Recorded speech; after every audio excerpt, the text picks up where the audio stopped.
Teteni ndakutora kuti ikaizvo zvibatira. Bika ikatiya. Topika muna chingwa.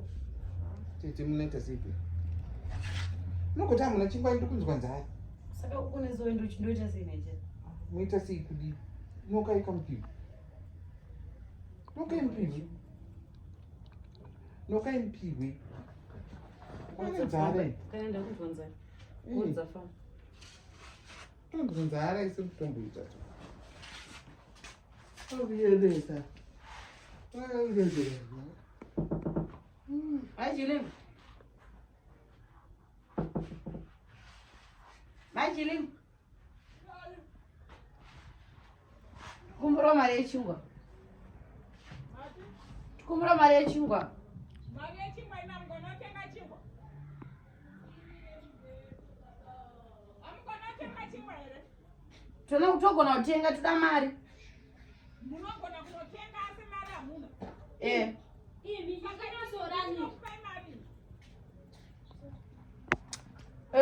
Mazuva ese nofidwa neni.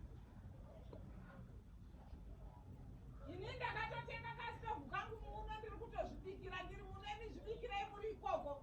Saka ina chade toita sei? Zvibikirai muri ikoko ini chizvibikira ndiri muno. Amai ndipei mari yechingwa, mandipei mari yendongotenga lofu. Ndiwona atete vako. Kondeona kupinda ndabasa. Tangai kutoenda kubasa izvozvo. Amai ka. Mama musadaro imimi ka. Ndipei mari tonotenga lofu racho. Chamahara izuva nemwedzi. Kozva vakatokiya dhoo Majilim.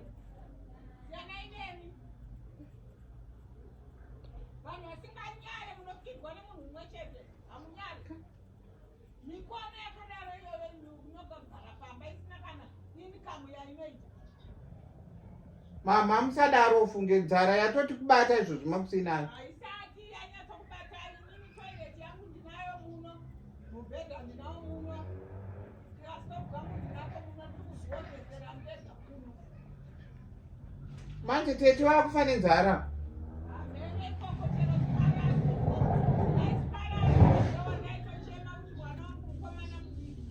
Sparo auya akagara muno. Aiwa. Anotosvika muno. Kochala ndane shuga rada kudya.